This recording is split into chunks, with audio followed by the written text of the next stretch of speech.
दोस्तों, मेरा नाम है नीलेश मिश्रा। कहानियां सुनाता हूं। बिग एफएम पर आप सुन रहे हैं यादों का idea box with Nilesh Mishra season 5। कहानियां जिनमें आप मिलते हैं खुद से।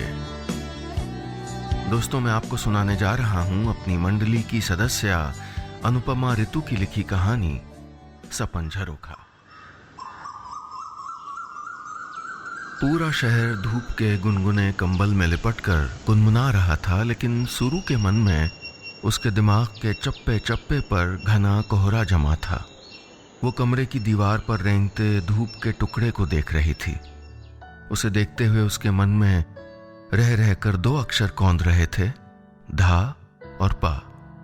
उफ, सारा झमेला इस धा पा का ही तो था, और उनके आगे पीछे घूमने वाले सा, रे, गा, मा और नी का भी। इन सुरों के चक्कर में उसके मन की रिदम बेतरह बेसुरी हुई पड़ी थी। बात यह थी कि 19 बरस की सुरु यानी स्वरांजलि को क्लासिकल म्यूजिक में रत्ती भर दिलचस्पी नहीं थी, लेकिन क्लासिकल म्यूजिक को शुरू में तब से दिलचस्पी थी जब से वो पैदा भी नहीं हुई थी। माँ ने पहले ही सोच लिया था कि अगर बेटा हुआ तो उसका नाम आलाप रखेंगी और बेटी हुई तो स्वरांजलि। सुरु सोचती, काश आलाप आया होता, कम से कम मेरा पिंड तो छूटता। लेकिन कई बार होता यह है कि हम जिन चीजों से बचकर भागते हैं वे हुसैन बोल्ट की तरह हमारे पीछे भागती हैं। क्लासिकल म्यूजिक के मसले में सुरु के साथ ठीक यही हो रहा था। अभी घंटे भर पहले ही माँ ने ऐलान किया था कि उन्हें उसके लिए एक बहुत योग्य गुरु मिल गए हैं, आनंद कुमार स्वामी। सुरु रागों का ऐसा ज्ञान है उनको कि बारीक से बारीक गलती भी पकड़ लेते हैं। इतने बड़े संगीत साधक हैं, लेकिन सादगी ऐसी कि कोई भी हैरान रह जाए। माँ अपनी खोज के बारे में उत्साहित सी बताई जा रही थी, लेकिन सुरु को कुछ भी सुनाई नहीं दे रहा था। उसे समझ नहीं आ रहा था कि माँ से कैसे कहे कि वो क्लासिकल म्यूजिक के लिए नहीं बनी है।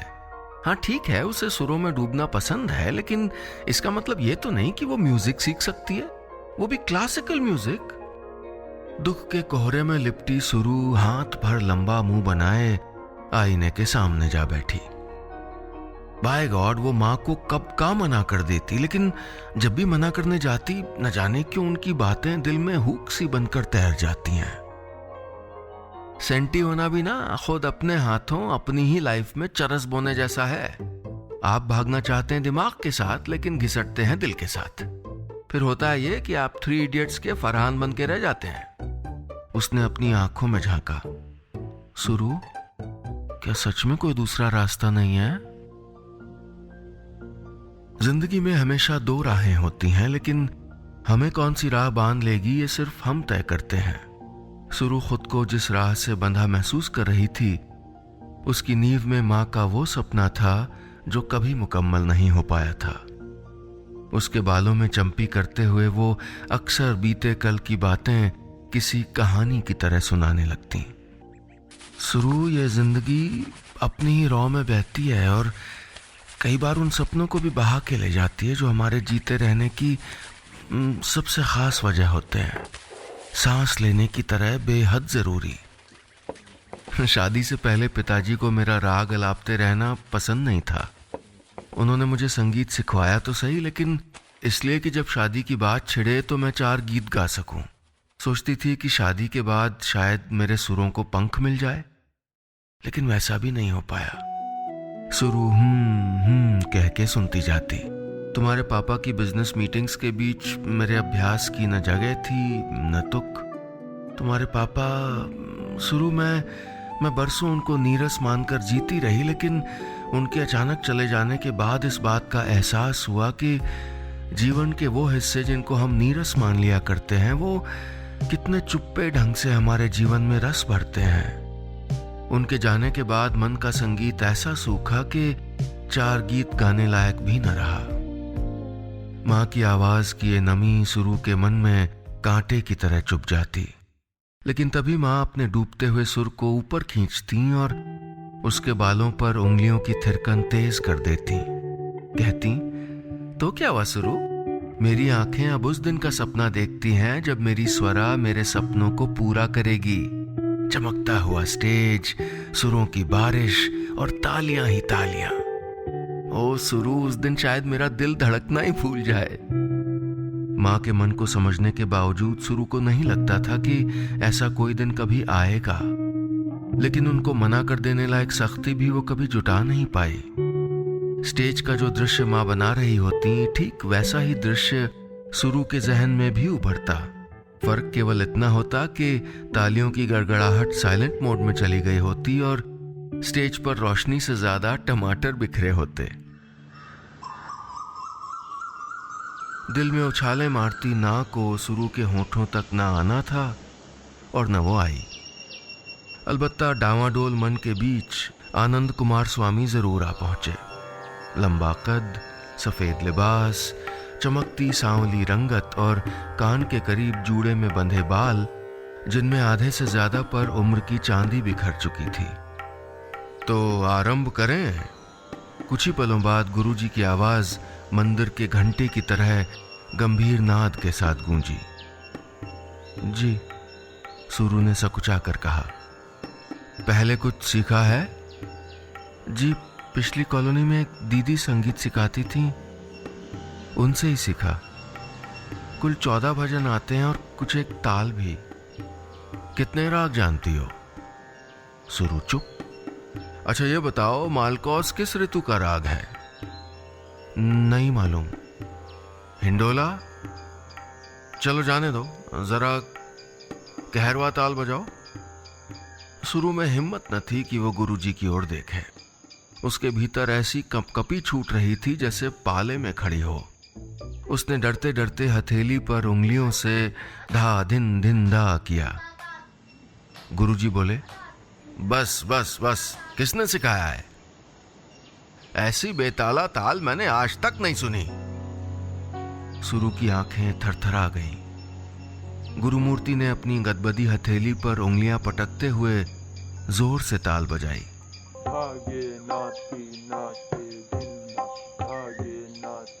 देखो, ऐसे बजती है कहरवा। सुरु को लगा जैसे गुरुजी के गले में मृदंग फिट हो। ऐसा धमक भरा गूंजता हुआ नाद कोई मुंह से कैसे निकाल सकता है? उसने देखने के लिए डरी हुई गौरैया की तरह गर्दन उठाई ही थी कि गुरुजी बोले, देखो सुरांजलि, स्थिति यह है कि तुमको मुझे आरंभ से सिखाना होगा। संगीत कोई मजाक या ठट्ठा नहीं है, साधना है और साधना के लिए थोड़ा ताप झेलना पड़ता है। राग, ताल और भाव तीनों को थामना पड़ता है। तुम्हारी तरह अभ्यास की नींव के बिना 14 भजन सीख लेने से कोई संगीत नहीं साध सकता, समझी? आओ, ये रुद्राक्ष तुम्हारे गले में बांध दूं, लेकिन शिक्षा पूर्णिमा से आरंभ होगी। सुरु को रोना आ गया। रोना इस बात का भी था कि मां को गुरुजी की डांट बुरी नहीं लगी, उल्टे वो उन्हीं का पक्ष ले रही थी। गुरुजी चले गए, लेकिन उनके जाने के बाद सुरु के मन में तूफान आ गया। उसने ठान लिया कि अब उसको किसी भी गुरु से नहीं सीखना है। वो कल परसों में ये रुद्राक्ष वापस कराएगी और लौटकर मां से कह देगी कि उससे नहीं होगा ये सब। सारी रात सुरु के कान में गुरु की आवाज गूंजती रही, संगीत हंसी ठट्ठा नहीं है, ताप झेलना होगा। ऐसी बेताला ताल। सुरु सो नहीं सकी। अगले दिन गुरुजी के घर एक बार फिर जाना था। सुबह होते होते उसके मन ने एक नई करवट ली। हाँ ठीक है, मना तो करना ही है, लेकिन ये तो दिखा के रहूंगी ना इनको कि मैं इतनी भी अपड़ नहीं हूं म्यूजिक में। सुरु अपनी समझ से पूरी तैयारी के साथ गुरुजी के घर पहुंची। उम्र की मार खाया उनके घर का दरवाजा कराहते हुए खुला। रियाज के जोश में भरी सुरु बिना झेपे भीतर चली आई, लेकिन जल्द ही जोश उतरने लगा और झेप हावी होने लगी। गुरुजी चुप थे और सुरु बेचैनी से कुर्सी को पियानो की तरह बजाई जा रही थी। खामोशी काटने के लिए उसने बूढ़ी दीवारों वाले उस कमरे का कोना कोना पढ़ डाला।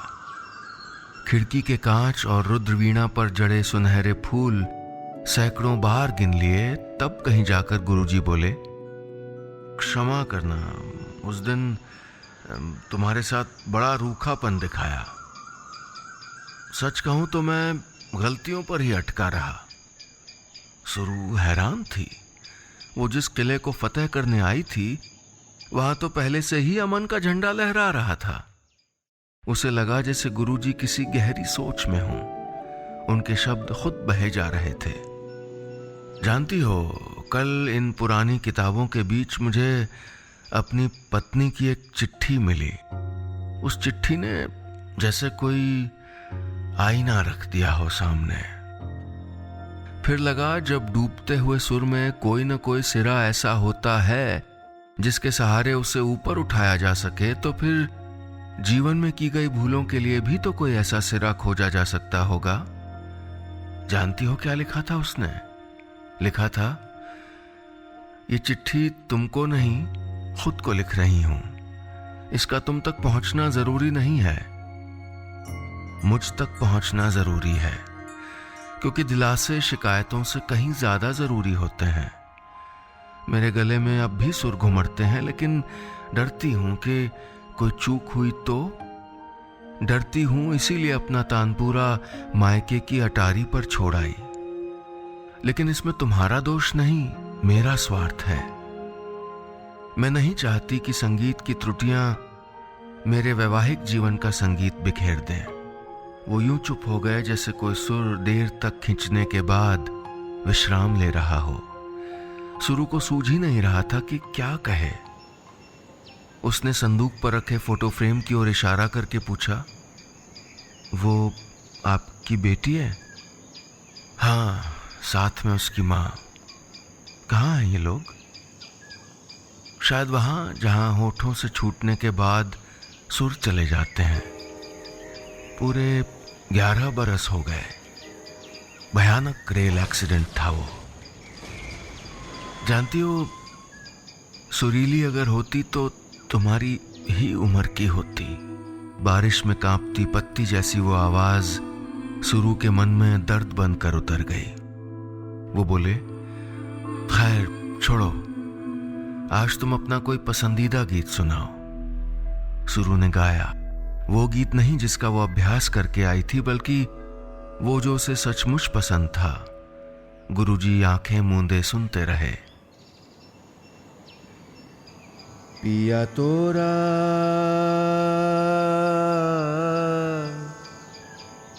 कैसा अभिमान, सघन सावन लाई कदम बहार। मथुरा से डोली लाए चारों कहार। नहीं आए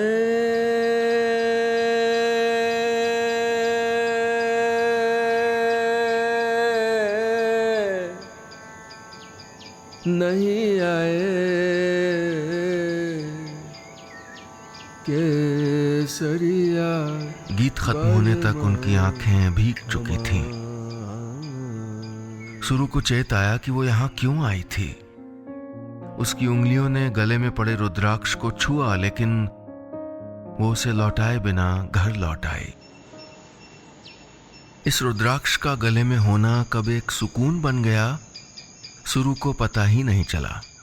बीतते हुए हर दिन के साथ एक नया आसमान खुलता गया। जब वो गाते तो लगता सुर होठों से नहीं, मन से बहे आ रहे हों। ताल, लय, श्रुति, राग और भाव सब यूं गुथे होते कि मन शांत हो जाता। उनके व्यवहार में पहले दिन वाला रंग, वो रूखापन कहीं दूर दूर तक नहीं था। वो जितने सब्र से उसे सिखा रहे थे, उतने ही सब्र से वो सीख भी रही थी। और सीखने वाली अकेली सुरु नहीं थी। उसके सीखने से एक टूटा हुआ सुर अनजाने ही जुड़ चला था। वो जब अभ्यास कर रही होती तो माँ इधर उधर काम निपटाते हुए बीच में आकर टोक देती, नहीं सुरु, याद कर कैसे बताया था गुरुजी ने, ये सुर ऐसे नहीं ऐसे लगेगा। या फला राग इस वक्त मत गा, ये इसके गाने का समय नहीं है। एक दिन सवेरे जब वो रियाज कर रही थी तो माँ बोली, ये सुर गलत लग गया। गुरुजी ने बताया था ना, अहीर भैरव में ऋषभ और निषाद कोमल होते हैं। फिर माँ ने खुद गाया और सुरु माँ को ठीक वैसी ही आंखों से देखने लगी जिन आंखों से माँ उसे देखती थी।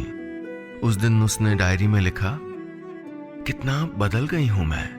पुरानी सुरु को खोजती हूं तो वो मिलती ही नहीं। कहाँ गई वो सुरु जिसे क्लासिकल म्यूजिक उबाऊ लगता था, जिसे लगता था कि वो क्लासिकल म्यूजिक के लिए बनी ही नहीं है। अगर गुरुजी न मिले होते तो मैं क्लासिकल म्यूजिक को जिंदगी भर एक मुश्किल चीज मानकर जीती और इसी प्रेजुडिस के साथ जिंदगी बिता देती। एक दिन जब उसने राग कलावती में प्रभा अत्रे की एक रचना गाई तो गुरुजी की आंखें छलक उठी। क्या हुआ गुरुजी? वो बोले, लड़की तुम जब तब मुझे बीते समय की चौखट पे ले जाके खड़ा कर देती हो। सुरीली अक्सर यही गीत गाती थी। मैंने सोचा था मैंने तो सिखाया नहीं, शायद सहज ही सुर मिले हैं उसे, लेकिन अब लगता है कि मेरी अनुपस्थिति में शायद उसकी माँ अपने छूटे हुए सुर उसे सौंपती रही होगी। लोग रहें ना रहें, उनके सपने, उनका संगीत बचा रह जाता है ना? सुरु को लगा जैसे उसके भीतर का कोई तार हिल उठा है। गुरुमूर्ति, एक बात पूछूं? अगर गुरुमाँ होती तो उस चिट्ठी को पढ़ने के बाद क्या करते आप? वो खिड़की के पार निहारते हुए बोले, मायके की अटारी में छूट गए उसके सुर मांग लेता उससे। वे अचानक पलटे। अच्छा, अब एक बात ध्यान से सुनो, एक म्यूजिक कॉन्सर्ट होने वाला है इसी महीने, उसमें तुम भी गा रही हो। मैं? सुरु हैरत से बोली, लेकिन अचानक उसके होठों पर एक रहस्यमयी मुस्कान छा गई। उस शाम सुरु ने माँ के आगे चाय के साथ कॉन्सर्ट वाली बात भी परोस दी। माँ को लगा जैसे गुरुजी कॉन्सर्ट की खबर नहीं, कोई सपना थमा गए हों। उनके गले में खुशी का धुआं उमड़ आया। बोली, तू सच में लकी है सुरु जो ऐसे गुरु से सीख रही है। मैं तो जब भी उनको सुनती हूँ सोचती हूँ कि कैसे उनका एक एक सुर सही लगता है। सुरु मुस्कुराई। केवल मैं लकी हूँ? केवल मैं सीख रही हूँ? और आप जो ऋषभ और कोमल की बारीकियां खोजने लगी हो वो क्या है? माँ का चेहरा सुर्ख हो गया। सुरु हंस पड़ी। पता है गुरुमूर्ति कह रहे थे, स्टेज पर घबराना नहीं, सुरों को थामे रखना। गायन चाहे एकांत में किया जाए या भीड़ में, जरूरी है कि उसमें आत्मा मौजूद हो। वो सुर जो मरहम की तरह मन पर ना लगे, उनका कोई अर्थ नहीं होता। लेकिन माँ, मेरी एक शर्त है, मैं अकेले नहीं करूंगी ये सब, आपको भी मेरे साथ रियाज करना पड़ेगा। सोचो, अकेले रियाज कर करके मैं बोर नहीं हो जाऊंगी? माँ की गीली आंखें मुस्कुरा उठी। ठीक है, मंजूर। कॉन्सर्ट की तैयारी के ये हफ्ते ऐसे बीते जैसे जिंदगी ने नए पंख पा लिए हों। सुरु रियाज के हर दिन को रिकॉर्ड कर रही थी। इसकी क्या जरूरत है भला? माँ ने पूछा तो वो बोली, बाद में जब ये सब देखेंगे तो बहुत मजा आएगा माँ। ऐसा क्यों होता है कि बहुत से दिन ऐसे बीतते हैं कि न उनके बीतने की आहट सुनाई देती है, न उनके पीछे यादों के निशान ही छूटते हैं। लगता है जैसे वो दिन जिए ही नहीं गए। और कई बार हम ऐसे वक्त के दामन में होते हैं जिसका हर लम्हा एक खुशनुमा याद बनकर जहन में समाता जाता है। आज आखिरकार कॉन्सर्ट का दिन था। सुरु नीले रंग की 2 कांजीवरम साड़ियां लेकर आई थी। देखो माँ, हम दोनों एकदम ट्विंस लगने चाहिए वहां। माँ हंसने लगी। तू पगला गई है क्या सुरु? हाँ, थोड़ी सी। तभी तो एक बहुत जरूरी बात आपको बताना भूल गई। क्या? यही कि गुरुजी भी सब जानते हैं, मेरे बारे में, आपके बारे में, आपके सपने के बारे में। ये जो रियाज की रिकॉर्डिंग्स है ना, ये सब देखी है उन्होंने। क्या कह रही है सुरु? कब दिखाई तूने ये रिकॉर्डिंग्स? सुरु अमलतास के पीले गुच्छे सी मंद मंद हंसने लगी। उनके घर जाकर। वो क्या बोले पता है? बोले अब कॉन्सर्ट में एक नहीं, उनकी दोनों शिष्या गाएंगी। माँ के गालों पर भोर के आसमान का गुलाबी रंग बिछ गया और अमलतास जैसी हंसी में डूबी सुरु खुली आंखों से सपना देखने लगी। चमकता स्टेज, सुरों की बारिश और तालियां ही तालियां। बस इतनी सी थी ये कहानी।